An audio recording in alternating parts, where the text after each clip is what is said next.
وَلَوْ شِئْنَا لَرَفَعْنَاهُ بِهَا وَلَكِنَّهُ أَخْلَدَ إِلَى الْأَرْضِ فَمَثَلُهُ كَمَثَلِ الْكَلْبِ إِنْ تَحْمِلْ عَلَيْهِ يَلْهَثْ أَوْ إِنْ تَتْرُكْهُ يَلْهَث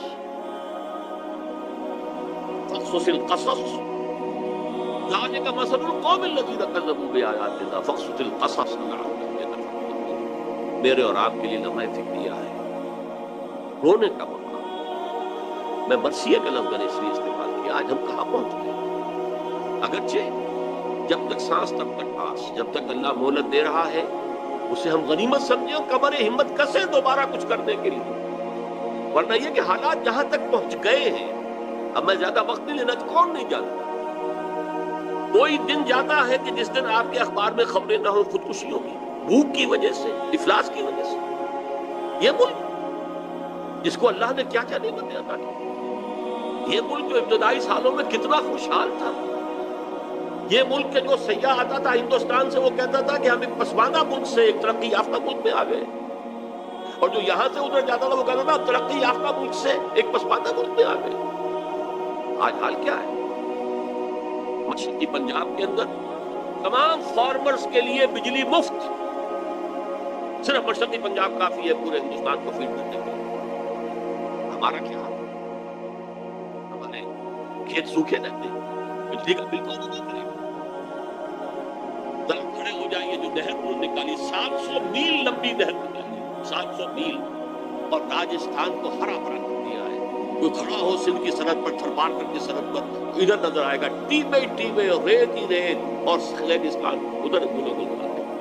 700 میل لمبی اور سیمنٹ لائن پوری کی پوری نہر 700 میل کی جو ہے وہ کنکریٹ کے لائننگ کے ساتھ، جس سے نہ سیپیج ہوگا، نہ اس سے جو یہ زمین کا جو کی خرابی پیدا ہوتی ہے، کوئی کلر ہو، کچھ نہیں. وہ کہاں سے کام کرے؟ آج ان کے ہاں بحث ہو رہی ہے کہ ہمیں تو وہ بنانے میزائل کے جو امریکہ تک بات کریں. یہ پاکستان کیا شے ہے؟ پاکستان اور چین کیا شے ہے؟ ان کی نیوی پورے انڈین اوشن کے اوپر اس وقت جو ہے وہ حاوی ہے. آسٹریلیا اور ساؤتھ افریقہ کا بڑا ہے.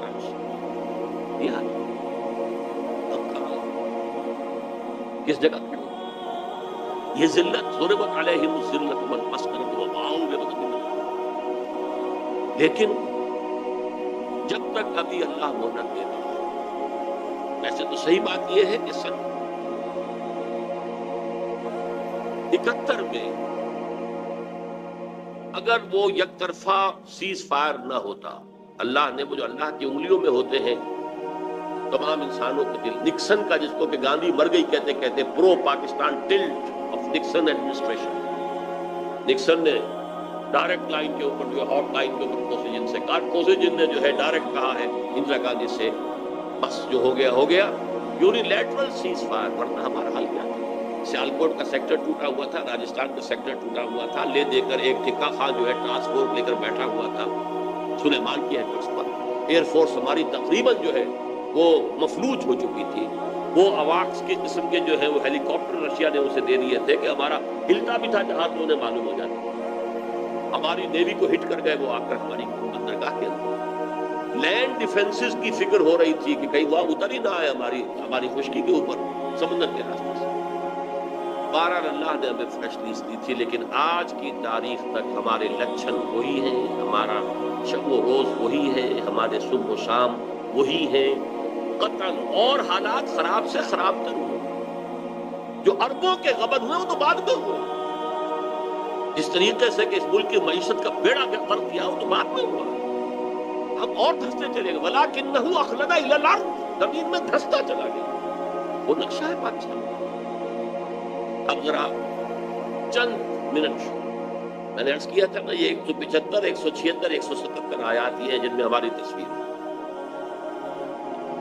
اب 75 76 77 سورہ توبہ ہمارے معاشرے کی اخلاقی جو حالت اس وقت ہے اس کا نقشہ دیکھنا ہو تو ان آیات میں. سورہ توبہ کا ایک بہت بڑا مضمون ہے منافقین کے بارے میں، ان کے کیا خصائص ہیں، ان کی پھر اللہ کے ہاں کس قدر بڑا عذاب ان کے لیے ہے، کس طریقے سے وہ حضور کے استغفار سے بھی محروم کر دیے گئے.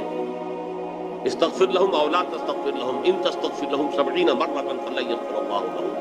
اے نبی ان کے لیے آپ استغفار کریں یا نہ کریں برابر ہے، آپ 70 مرتبہ بھی استغفار کریں گے تب بھی اللہ انہیں معاف نہیں کرے گا۔ ان منافقین کے خاص قسم کا بیان ہو رہا ہے، وَمِنْهُمْ مَنْ عَاهَدَ اللَّهُ، ایک خاص قسم ایسے منافقین کی ہے جنہوں نے اللہ سے عہد کیا تھا، لَئِنْ آتَانَا مِنْ فَضْلِهِ، اگر اللہ ہمیں اپنے فضل سے نواز دے گا، لَنَصَّدَّقَنَّ وَلَنَكُونَنَّ مِنَ الصَّالِحِينَ، خوب صدقہ خیرات کریں گے، نیک بن جائیں گے، خادم خلق بن جائیں گے۔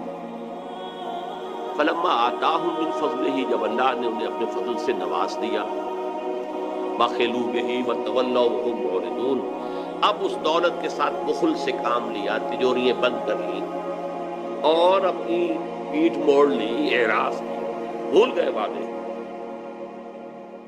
اب سنیے آیت، فَعَاقَبَهُمْ نِفَاقًا، ان کی اس وعدہ خلافی کی پاداش میں اللہ نے ان کے دلوں میں نفاق کا روگ پیدا کیا۔ اگلے الفاظ میں اکثر آ کر اس آیت کو یہاں چھوڑ دیا کرتا ہوں، پڑھا نہیں کرتا، میں کام جاتا ہوں، اس لیے کہ الفاظ یہ ہے کہ اب یہ نفاق رہے گا الی یوم یلقونہ، اس دن تک رہے گا ان کے دلوں میں جس دن کے ان کی ملاقات اللہ سے ہو۔ اس نفاق کا روگ نکل نہیں سکے، میں کامتا ہوں۔ فَعَاقَبَهُمْ نِفَاقًا فِي قُلُوبِهِمْ إِلَىٰ يَوْمِ يَلْقَوْنَهُ بِمَا أَخْلَفُوا اللَّهَ مَا وَعَدُوهُ وَبِمَا كَانُوا يَكْذِبُونَ، بسبب اس وعدہ خلافی کے جو انہوں نے اللہ کے ساتھ کیا اور بسبب اس جھوٹ کے جو انہوں نے بولا۔ یہ 3 آیات بہرحال شاہ صاحب تشریف فرما ہے، اور بھی میری عمر کے بھی لوگ ہوں گے بہت سے یہاں، کیسی کیسے گڑ گڑا کر دعائیں مانگی تھی اللہ سے، اے اللہ تو ہمیں ہندو اور انگریز کی دوہری غلامی سے نجات دے، اب تیرے دین کا بہت والا ہے۔ علامہ اقبال نے کہا تھا کہ مجھے یقین ہے کہ ہندوستان کے شمال مغرب میں ایک آزاد مسلمان ریاست قائم ہوگی، اور اگر ایسا ہو گیا تو ہمیں موقع مل جائے گا کہ اسلام کے چہرے پر جو پردے پڑ گئے دور ملوکیت میں، عرب امپیریلزم کے دوران، وہی ملکن عاضن، وہ جو ظالمانہ دور حکومت تھا ملوکیت، اس میں جو پردے پڑ گئے تھے انہیں ہٹا کر صحیح اسلام، اور دور ملوکیت سے پہلے کا اسلام کس کا تھا؟ دور خلافت راشدہ کا اسلام، اس کی ایک شکل دنیا کو دکھائیں گے، یعنی قائم کریں گے یہاں نظام خلافت۔ قائد اعظم نے فرمایا تھا کہ ہم پاکستان اس لیے چاہتے ہیں عہد حاضر میں اسلام کے اصول حریت و اخوت و مساوات کی ایک نمونہ پیش کریں، لیکن جب پاکستان بن گیا تو 52 برس کے بعد وہی نظام، وہی سودی نظام، وہی جاگیردارانہ نظام، ہمارا معاشرتی ڈھانچہ پہلے سے ڈھیلا ہو چکا ہے۔ ہمارے جو اب گئے جو نفاق کی جو 3 شکلیں ہیں وہ آپ کے سامنے بیان کر رہا ہوں۔ سب سے پہلا جس کو ہم کہتے ہیں نفاق باہمی، اب وہ قوم ایک نہیں رہی، اب قومیتوں میں تقسیم ہو گئی۔ ڈھونڈ اب اس کو چراغ رخ زیبا لے کر، وہ جو ایک قوم بن گئی تھی جو ہندو کے مقابلے میں بنیاد مرصوص بن کر کھڑی ہو گئی تھی، کہاں ہے؟ یہ قومیتیں ہیں، عصبیتیں ہیں، ایتھنک ہیں، لنگوسٹک ہیں، صوبائیت کا ایک افریت ہے، سب چیخ رہے ہیں جاننے والے کہ کالا باغ ڈیم نہ بنا تو کچھ چند سالوں کے بعد یہ سب پھر وہی باریں جو ہوتی تھی یہاں پنجاب کے اندر، گنجی بار اور نیلی بار اور یہ سب باریں ہوں گی، یہ یہاں کی ساری زرخیزی ختم ہو گئی، دونوں آپ کے ڈیم سلٹ اپ ہو رہے ہیں، مسلسل سلٹ اپ ہو رہے ہیں، کیا ہوگا؟ لیکن نہیں، صوبائیت راستے میں آئی۔ اتنا بھاری مینڈیٹ لے کر آنے والے نے بھی بڑا اعلان کر دیا تھا بنائیں گے، پھر کیسے چپ ہو کے بیٹھ جانا پڑا اس کا، اب نام بھی نہیں، ذکر بھی نہیں، کوئی تذکرہ بھی نہیں۔ کیوں؟ صوبائیت مسئلہ، شیعہ سنی کا مسئلہ، یہ ساری منافقت باہمی، نفاق باہمی، یہ نتیجہ ہے اس کا اللہ کے ساتھ بدعہدی کا اور خلافت۔ سب سے بڑی بات یہ کہ جو اخلاق کا دیوانہ نکلا، مالیات کا جو دیوانہ نکلا وہ تو سب کے علم میں ہے، لیکن اخلاق کا جو دیوانہ نکلا، تو اس کے لیے 2 حدیثیں میں آپ کے سامنے رکھوں۔ حضور نے فرمایا، اور یہ متفق علیہ روایت ہے، بخاری اور مسلم دونوں کی، حضرت ابو ہریرہ سے، آیت المنافق ثلاث، منافق کی 3 نشانیاں ہیں، اور مسلم شریف کی روایت میں اضافی الفاظ ہیں، وَإِن صَامَ وَصَلَّى وَزَعَمَ أَنَّهُ مُسْلِمٌ، خواہ وہ شخص نماز پڑھتا ہو، روزہ رکھتا ہو اور اپنے آپ کو مسلمان سمجھتا ہو، لیکن اگر یہ 3 چیزیں ہیں تو کٹر منافق ہے۔ جب بولے جھوٹ بولے، اذا حدث کذب، وَإِذَا وَعَدَ أَخْلَفَ، وعدہ کرے تو خلاف ورزی کرے، وَإِذَا اؤْتُمِنَ خَانَ، جب امانت امین بنایا جائے تو خیانت کرے۔ دیکھ لیں، الا ماشاء اللہ، الا ماشاء اللہ۔ جو قوم کی اکثریت کا حال ہے وہ یہ ہے کہ جو جتنا بڑا ہے اتنا ہی بڑا جھوٹا، اتنا ہی بڑا وعدہ خلاف، اتنا ہی بڑا خائن اور غبن کرتا ہے۔ اربوں کے غبن ہے۔ جاننے والے بتاتے ہیں کہ 32 بلین کا ہم پر قرض ہے اور 60 بلین ہمارا جو ہے مار گیا ہوا، اور 33 بلین ہم دے چکے ہیں سود کے اندر، لیکن وہ کھڑا ہوا ہے قرض۔ اخلاق کا دیوانہ نکل گیا۔ دوسری حدیث میں عبداللہ ابن عمرو بن العاص سے ہے، وہ بھی متفق علیہ۔ حضور نے فرمایا 4 چیزیں ایسی ہیں جو کسی میں ہے تو کٹ منافقاً خالصاً، خالص منافق ہے، اور اگر ان میں سے ایک ہے تو وہ ایک حصہ جو ہے نفاق کا اس کے اندر موجود ہے جب تک کہ وہ اسے اپنے آپ کو پاک نہ کر۔ 3 چیزیں وہی ہیں جو پہلی حدیث میں تھی۔ چوتھی یہ کہ وَإِذَا خَاصَمَ فَجَرَ، جب کہیں جھگڑا ہو جائے تو فوراً جو ہے تو تکار پر اور گالا گلوچ پر اتر آئے، آپے سے باہر ہو۔ دیکھ لیجیے، یارڈ سٹک لے لیجیے ہاتھ میں، معاشرے کو ناپ لیجیے۔ میں بڑے دکھی دل کے ساتھ کہہ رہا ہوں، اس وقت روئے ارضی کی سب سے بڑی منافق قوم مسلمانوں نے یہی شکل کہیں دنیا میں نظر نہیں۔ تیسری منافقت کا جو سب سے بڑا ہمارا ہے، کسی ملک کا سب سے سیکریٹ ڈاکومنٹ ہوتا ہے دستور، اور ہمارا دستور منافقت کا پلندہ، پورا اسلام اس میں موجود ہے، قرارداد مقاصد موجود ہے، یہ دفعہ موجود ہے 227 کے یہاں کوئی کتاب و سنت کے خلاف قانون سازی نہیں ہو سکتی، کوئی منافی قانون رہ نہیں سکتا، لیکن اس کو باندھ دیا ہے آئیڈیالوجی کونسل کے ساتھ، وہ اس کے اوپر رپورٹیں دیتی رہے گی، رپورٹوں کا کیا حشر ہوگا؟ خالی چپ۔ ضیاء الحق نے بنایا فیڈرل شریعت کورٹ کہ جو بھی یہ عدالت فیصلہ کر دے گی کہ یہ قانون خلاف کتاب و سنت ہے وہ کالعدم ہو جائے گا، لیکن اسے ہتھکڑیاں پہنا دی، بیڑیاں پہنا دی، دستور تمہارے دائرے سے خارج، اور جو عدالتی قوانین ہے پروسیجرل لا تو تمہارے دائرے سے خارج، پرسنل لا مسلم، فیملی لاز تمہارے دائرے سے خارج، مالی قوانین بھی 10 سال کے لیے خارج۔ وہ 10 سال کی ہتھکڑی کھلی تھی تو فیڈرل شریعت کورٹ نے سود کے بارے میں، بینک انٹرسٹ کے بارے میں فیصلہ دیا تھا، لیکن اس کو بھی آج کتنے سال ہو گئے؟ تاخیر، تعویل، جھوٹے وعدے۔ میرے سامنے بیٹھ کر کہا تھا میاں محمد شریف نے 6 مہینے کے اندر ختم کرو سود کو، اور یہ دونوں بھائی جو ہے شہباز شریف اور نواز شریف کہہ کر کہتے ہیں 1 سال کے اندر ختم کر دیں، وہ 2.5 سال ہو چکے، اور ابھی تک وہ جو سپریم کورٹ کی ایپیلیٹ بینچ سے اس کا فیصلہ نہیں آیا، پتہ نہیں کیا شکل ہے، آیا ہے کہ نہیں آیا ہے، اور اگر نہیں آیا ہے 1 مہینے کے اندر اندر اسے آنا چاہیے تھا عدالت کے کھلنے کے بعد، تو کہیں ایسا ہی نہ ہو کہ اصل نو ہیئرنگ شروع ہو گئی۔ بہرحال یہ ہے ہماری منافقت کے 3 پہلو جو میں نے آپ کے سامنے بتایا، لیکن جیسا کہ میں نے عرض کیا تھا، جب تک سانس تب تک باس، راستہ کیا ہے؟ ابھی ہمارے لیے مہلت ہے جب تک اللہ تعالیٰ نے ہمیں مہلت دے رکھی۔ حالات اس تیزی کے ساتھ اس ریجن کے بدل رہے ہیں، سب کے سامنے۔ امریکہ فیصلہ کن طور پر اب بھارت کی پشت پر ہے، ہم سے اسے کوئی سروکار نہیں رہا، سوائے ڈانٹنے کے، ڈپٹنے کے، کبھی اپوزیشن کو ڈانٹ آ گئی، کبھی حکومت کو ڈانٹ آ گئی، کبھی کسی اور کو ڈانٹ آ گئی، ڈانٹیں آ گئی، جھڑکیاں آ گئی، دھمکیاں آ گئی، اس کے سوا ہمارے ساتھ کوئی سروکار۔ ابھی جو وہاں ملاقاتیں ہوئی ہیں فورن منسٹرز کے ساتھ، تو میڈلن البرائٹ کا جو رویہ تھا ہندوستان کے وزیر خارجہ کے ساتھ اور جو ہمارے وزیر خارجہ کے ساتھ بھی مناسبت ہے، ان کو کاؤنسلنگ ہو رہی ہے، ان کے لیے جو ہے۔ پھر یہ آج کی جو خبر ہے وہ یہ ہے کہ اب زیادہ مضبوط حکومت بی جے پی کی بن سکے گی۔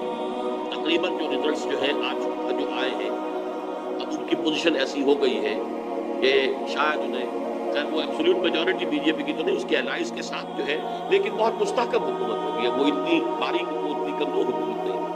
اور بی جے پی کے عزائم جب تک ابھی وہ کچھ اپنے الائز کے لیے ساتھ بندھی ہوئی ہے، ایبسولوٹ میجورٹی اسے نہیں ملی ہے، تب تک تو اس نے کچھ چیزوں کو ابھی روک لیا، وہ الائز کے دباؤ کے تحت کامن سول کوڈ روک لیا ہے، کشمیر کا اسپیشل سٹیٹس روک لیا ہے، اور جو ان کے دل کی بات ہے وہ روک دی ہے۔ دل کی بات یہ کہ پاکستان کو ختم کرنا، لیکن یہ کہ ان کے انڈیویجول جو زبانوں پر آنا شروع ہو گیا، آج تک کئی 50 برس میں کسی نے یہ نہیں کہا تھا جو اب کہا جا رہا ہے، جو رخ ہے دنیا حالات کا اس کو اس نے پہچان لیا۔ بھارت پاکستان کے بغیر نہ RSS کا یہ ڈکلیئرڈ گول ہے بھارت دوبارہ قائم کرنا اور پاکستان کو ختم کرنا، اور یہی نہیں، ہندوستان کی پوری سرزمین کو پاک کرنا ان ملیچھوں سے، مسلمانوں سے، ڈکلیئرڈ۔ یہ ہے وہ خودر جا رہا، کس تیزی کے ساتھ گریجولی وہ بی جے پی بڑھتے بڑھتے کہاں سے کہاں آ گئی، اور کہیں اسے ایبسولوٹ میجورٹی حاصل ہو گئی تو جو حال ہوگا اسے سامنے رکھیے۔ لیکن جب تک ایسا نہیں، یہ بریدنگ سپیس اللہ تعالیٰ جب تک ہمیں دے رہا ہے، اگر ہم کمر ہمت کسیں گے تو کچھ ہوگا۔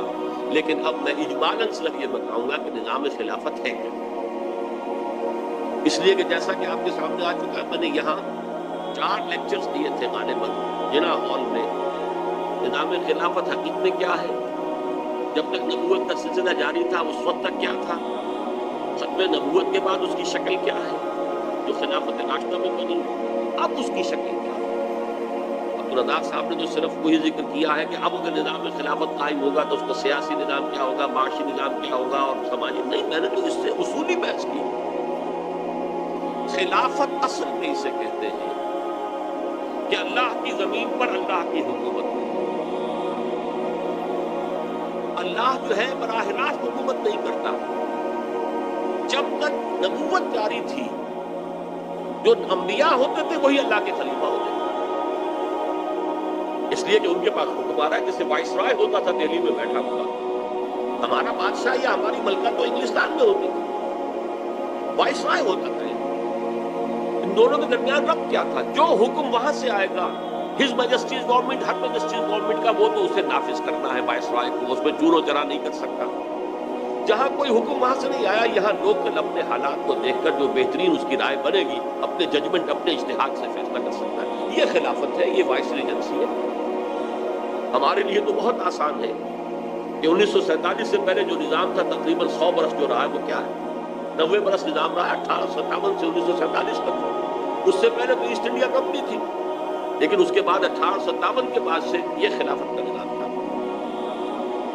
وہ جب تک نبوت چل رہی تھی نبی ہی نمائندہ تھا تو نبی ہی خلیفہ تھا، اسی لیے کہا گیا یا داؤد انا جعلناک خلیفۃ فی الارض، اے داؤد ہم نے تمہیں زمین میں خلافت عطا کی، جو حکم ہمارا آئے گا اس کو نافذ کرو، بات ختم ہو گئی۔ جہاں ہمارا حکم نہیں ہے اپنا بہترین ججمنٹ استعمال کرو، فاحکم بین الناس بالعدل، لوگوں کے درمیان عدل سے کام کرو۔ جب تک نبی، اسی لیے ایک حدیث میں ہے کہ کانت بنو اسرائیل تسوسهم الانبیاء کلما ہلک نبی خلقہ نبی، 1400 برس تک تقریباً تار ٹوٹا ہی نہیں، بنی اسرائیل میں کوئی نہ کوئی نبی ہر وقت موجود رہا۔ بنی اسرائیل کے سیاسی معاملات، قومی معاملات انبیاء کے ہاتھ میں ہوتے تھے، جیسے ہی کسی نبی کی ہلاکت ہوتی تھی دوسرا نبی اس کی جگہ ہو جاتا تھا۔ حضرت داؤد کا فوت ہوئے، حضرت سلیمان، وہ بھی نبی تھے، یہ بھی نبی تھے، یہ بھی خلیفہ تھے، وہ بھی خلیفہ تھے۔ چنانچہ جو مدینے میں پہلی ریاست بنی ہے اور جو پھر پورے جزیرہ نما عرب کو محیط ہو گئی 10 سال کے اندر اندر، اس کا خلیفہ کون تھا؟ خلیفہ تھے محمد الرسول اللہ صلی اللہ علیہ وسلم۔ یہ لفظ آپ کے لیے استعمال نہیں ہوتا، لیکن ظاہر بات امیر المومنین کون تھے اس وقت؟ محمد الرسول اللہ صلی اللہ علیہ وسلم۔ خلیفہ کون تھے؟ جیسے داؤد خلیفہ تھے، محمد الرسول اللہ خلیفہ۔ اللہ کا جو حکم آیا آپ نے نافذ کیا، جہاں حکم نہیں آیا اپنی صوابیت سے فیصلہ کیا۔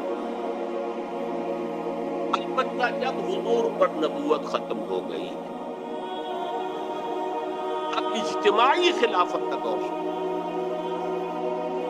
اب کسی کے پاس ڈائریکٹ جو ہے وہ اللہ کے ساتھ لنک جو ہے کہ وہاں سے حکم آ رہا ہو، وہی کے ذریعے سے وہ ختم ہو، کھڑکی بند ہو گئی۔ وہی یہ اللہ کی کتاب ہے تمہارے پاس، یہ نبی کی تمہاری سنت ہے تمہارے پاس، گو اہیڈ، 2 آنکھوں سے اپنا راستہ دیکھو اور اجتہاد کرتے ہوئے آگے بڑھو۔ اور اب خلیفہ چنا جائے گا مسلمان، اب یہ الیکٹڈ پوسٹ بنی، یہ نامینیٹڈ بائی اللہ نہیں ہے۔ یہ جو ہے اہل تشیع کا تصور ہے وہ امامت کا، کہ وہ مامور من اللہ ہوتے تھے، جو ائمہ تھے ان کے 12 میں تو وہ کہتے ہیں کہ وہ گوش ہیں، ابھی وہ ظاہر ہوں گے، اور یہ کہ وہ معصوم تھے، ہمارے نزدیک معصومیت بھی ختم، نبوت جب ختم ہوئی معصومیت ختم، ماموریت من اللہ ختم۔ کوئی شخص اپنی ذاتی جو ہے کلیم نہیں کر سکتا کہ میں مطاع ہوں، میرا حکم ماننا پڑے گا، نہیں، دلیل لاؤ کتاب و سنت سے، یا پھر باہمی مشورہ سے بات کرو، امرہم شورا بینہم۔ کوئی شخص کلیم نہیں کر سکتا جو میں کہوں اس کو ماننا پڑتا ہوں۔ یہ ابو بکر کا بھی مقام نہیں تھا، عمر کا بھی نہیں تھا، کسی اور کا کیا ہوگا، تاب دیگرہ چہ رسد۔ اس کو کہا ہے حضرت عمر نے امر المسلمین۔ یہ بہت ایک اہم واقعہ ہے سیرت فاروقی کا، آخری سال تھا ان کا دور خلافت کا، حج پر تھے، لوگ بہت جمع تھے۔ حضرت عبد الرحمن ابن عوف نے کچھ چیز میں گوئی سنی، حضرت عمر کے پاس آئے رضی اللہ تعالیٰ عنہ کہ میں امیر المومنین، میں لوگوں کی کچھ چیز میں گوئی سن رہا ہوں۔ وہ یہ کہہ رہے ہیں کہ جیسے ہی عمر کی آنکھ بند ہوگی ہم بغیر مسلمانوں کو مشورے کی مہلت دیے ہوئے فلاں شخص کے ہاتھ پر فوراً بیعت کر لیں گے، ٹائم دیں گے ہی نہیں۔ اب اس میں یہ ذکر نہیں ہے کس کے لیے تھا۔ حضرت عمر نے کہا اچھا تو ابھی اعلان کرو، لوگوں کو جمع کرو، میں ابھی خطبہ دوں گا۔ فَمُحَصِّرُهُمْ هَؤُلَاءِ الرَّعَدْ الَّذِينَ يُرِيدُونَ أَن يَخْسَبُوا أَمْرَ الْمُسْلِمِينَ۔ جمع کرو لوگوں کو تاکہ میں وارن کروں ان لوگوں کی سازش کے خلاف کہ جو مسلمانوں کے معاملے کو قسم کرنا چاہتے ہیں۔ یہ تو مسلمانوں کا فیصلہ ہوگا کہ وہ مشورے سے طے کریں گے کون کو۔ یہ تو گویا کہ امر المسلمین کو قسم کر رہے ہیں، غاصبانہ قبضہ کرنے کی اگر یہ خیال ہے کہ اچانک ایک شخص کے ہاتھ پر بیعت کر لیں گے۔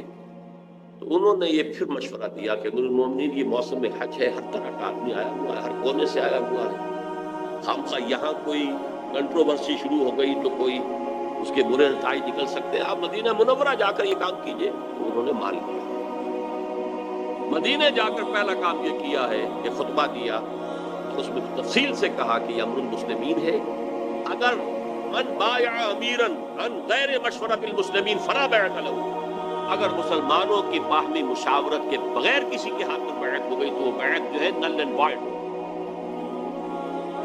تو گویا کہ خلافت راشدہ میں ہم آ کر وہ شخصی خلافت، اجتماعی خلافت میں، یہاں ہمارے دور کے ایک بہت بڑے مفکر نے اس کو اصل میں جدید جو نظریہ ہے ڈیموکریسی کا، اس کے ساتھ پیرلل لانے کے لیے اصطلاح استعمال کی ہے کہ ڈیموکریسی میں کیا ہے، ساورنٹی، یعنی یہ کہ پاپولر ساورنٹی کی بنیاد، تو خلافت کیا ہے، پاپولر وائس ریجنسی ہے، پاپولر وائس ریجنسی، لیکن مجھے اختلاف ہے، اس لیے کہ پاپولر وائس ریجنسی اور پاپولر ساورنٹی کے اندر یہ آئے گا کہ ہندو مسلم کوئی بھی ہو، غیر مسلم و مسلمانوں سب کی رائے کو اس میں دخل ہوگا، نہیں، یہ نہیں، یہ امر المسلمین ہے۔ خلافت صرف مسلمانوں کا حق ہے جو اللہ کو حاکم مطلق مان کر اس کے سامنے خود اپنی انڈیویجول اختیار کو بھی اس کے قلبوں میں ڈال چکے ہیں۔ سپردم میں تو مایا خیش را تو دانی ہم حساب کم و بیش را، ان کا حق ہے کہ خلافت انہیں ملے۔ یہ خلافت المسلمین ہے، یہ پاپولر اس معنی میں نہیں ہے کہ کسی ملک کے اندر رہنے والے ہندو ہوں، مسلمان ہوں، سکھ ہوں، پارسی ہوں، عیسائی ہوں، وہ سب کے سب جو ہے خلافت کہتے ہیں۔ پاپولر ساورنٹی سے یہ معاملہ مختلف ہے، تو یہ ہے vice regency of the Muslims. چنانچہ یہ میں آپ سے عرض کر دوں، میں بہت مختصر کر رہا ہوں بات کو، میرے پاس آئے تھے یہاں امریکن کانسولیٹ جو ہے اس کے پولیٹیکل آفیسر جیمز ایف کول، یہ ذرا دو سال پرانی بات ہے، کیونکہ میرے بیانات خلافت کے بارے میں آ رہے تھے اخبارات میں، تو وہ آئے کہ میں سمجھنا چاہتا ہوں خلافت کا نظام کیا ہے، آپ کی مراد کیا ہے۔ تو میں نے ایک تو اس وجہ سے بھی کہ ان کے لیے معاملہ آسان ہو جائے، اور دوسری وجہ بھی تھی، وہ بھی میں بعد میں آپ کو بتا دوں گا۔ میں نے ان سے کہا دیکھیے آپ اپنے ملک کا دستور لے لیجئے امریکہ کا، اس میں 3 چیزیں شامل کر دیجئے، وہ آج کی دنیا کا بہترین خلافت کا نظام بن جائے گا، چوکا۔ میں نے کہا دیکھیے وہ 3 چیزیں کیا ہیں۔ پہلی چیز کہ یہاں ساورنٹی گاڈ کی ہے، ماسس کی نہیں ہے۔ نمبر 2، وضاحت اور صراحت، یہاں کسی سطح وہ فیڈرل ہو، اسٹیٹ لیول ہو، کاؤنٹی لیول ہو، کوئی قانون، کوئی ہدایت، کوئی انسٹرکشن، کوئی رول نہیں بنایا جا سکتا جو خدا کی کتاب اور اس کے رسول کی سنت کے خلاف۔ دوسری بات یہ طے کر دیجیے اور یہ بات کہ آیا کوئی شے کتاب و سنت کے خلاف ہے یا نہیں، یہ جیسے آپ کے ہاں ہوتا ہے، دستور کی پروویژن میں اگر کہیں کوئی شہری یہ سمجھتا ہے کہ خلاف ورزی ہوئی ہے تو where does he go? Judiciary طے کرے گی کہ کسی معاملے میں کتاب و سنت سے تجاوز ہو گیا یا نہیں ہو گیا۔ تیسری بات یہ طے کرنی ہوگی کہ یہاں غیر مسلم پروٹیکٹڈ مائنورٹی باقی ہر اعتبار سے مسلمانوں کے برابر ہو، ہر اعتبار سے۔ دو چیزوں میں شریک نہیں کیے جا سکتے، لیجسلیشن میں شریک نہیں کیے جا سکتے، اس لیے کہ لیجسلیشن کی بنیاد کتاب و سنت ہے۔ They don't believe in either۔ Number دو، جو ہائیسٹ پالیسی ہوگی ملک کی، ہائیسٹ، اس لیول پر انہیں ایسوسیٹ نہیں کیا جا سکتا۔ اس کی وجہ کیا ہے؟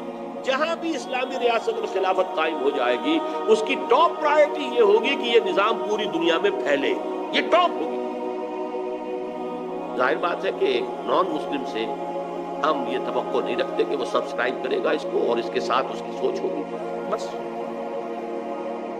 باقی اچھے کہ مسلمانوں کے برابر ان کی عقیدے کی آزادی، ان کے عبادت گاہوں کی حفاظت مسجدوں سے بڑھ کر کی جائے گی۔ سورہ حج کی آیت کے اندر جو ہے مساجد کا ذکر بعد میں آتا ہے، صلوات و بیع و صلوات و مساجد و یذکر فی اسم اللہ کثیرا، مسجدوں کا ذکر بعد میں ہے۔ صومعے اور گرجے اور جو ان کے سلوتے ہیں، سینیگاگز، ان کا ذکر پہلے یہودیوں کی حفاظت کی جائے گی، ان کا پرسنل لا ان کو پورا گارنٹی کیا جائے گا۔ اچھا، جزیہ سے جو لوگ خامخواہ اسے گالی سمجھتے ہیں، یہ ٹیکس ہے، آج بھی ہر شخص ٹیکس دے رہا ہے، جزیہ دے رہا ہے۔ مسلمانوں سے زکوٰۃ لی جائے گی، ان سے جزیہ نہیں، ان سے زکوٰۃ تو نہیں لی جا سکتی۔ They will have to pay tax۔ جزا سے ہے یہ، جزا کے معنی ذمہ کسے کہتے ہیں؟ گالی نہیں ہے، ذمہ کیا ہے؟ جس کی حفاظت کا ذمہ لیا اسلامی ریاست۔ اگر کسی وقت اسلامی ریاست پر ایسا کڑا وقت آ جاتا ہے کہ ہر شخص کو جنگ کے اندر جو ہے جانا پڑے، تب بھی ہم ذمہ سے نہیں کہہ سکتے کہ تم جاؤ لڑو، اس لیے کہ وہ اس کی حفاظت کو ہم نے پروٹیکشن کا ذمہ لیا، جیسے کہ حضرت خالد بن ولید نے رضی اللہ تعالیٰ عنہ شام میں ایک شہر فتح کیا، وہاں کے لوگوں سے جزیہ کلیکٹ کر لیا، وہاں سے آگے بڑھ گئے، لیکن بعد میں محسوس ہوا کہ رومی افواج دو طرف سے گھیرے میں لے رہی ہیں، بس پائی اختیار کرنی پڑی، وہ شہر بھی چھوڑنا پڑا، وہ ساری رقم جو جزیہ کی کلیکٹ کی تھی وہاں سے وہ ان کو واپس کر دی کہ آپ کی حفاظت کا ذمہ ہم نے لیا تھا، اس کا یہ بدل تھا، ہم اس پوزیشن میں نہیں ہیں، ہمیں اس وقت جانا پڑ رہا ہے پیچھے، یہ جزیہ دے۔ ان کو آپ ڈرافٹنگ نہیں کر سکتے، فوج کے اندر زبردستی نہیں لا سکتے، لیکن ہر مسلمان جب بھی ضرورت ہوگی اسے فوج کی سروس کرنی ہے، تو آپ پیپلز آرمی بنے گی وہاں، یہ صرف تھوڑی اسٹینڈنگ آرمی تھوڑی ہی ہوگی، ہر شخص فوجی ہوگا جیسے کہ پیپلز آرمی ہے چائنا کے اندر۔ بھارت نے اس سے کہا یہ تین چیزیں آپ شامل کر دیجئے تو دنیا کا بہترین، اور اس کی وجہ کیا ہے؟ دوسری واقعہ یہ ہے، امریکن سوسائٹی میں دو اعتبارات سے تو قار مذلت کی انتہا ہوگی۔ Worst form of economic exploitation, اور جو سماجی ان کا جو ہے پورا فیبرک جس طرح ٹوٹ پھوٹ کر رہ گیا، شرم حیا اور خاندانی نظام۔ اب وہ اس سے بڑی بات کیا ہوگی کہ ایک صدر جو ہے ملک کا وہ کہہ رہا ہے کہ عنقریب ہماری قوم کی اکثریت حرام زادوں پر مشتمل ہو، bastard people born without any bad luck. چنانچہ انہوں نے اپنے فارموں سے باپ کا نام ہی نکال دیا، اب نام باں کا نام، بس باپ کا نام ہی مت پوچھو۔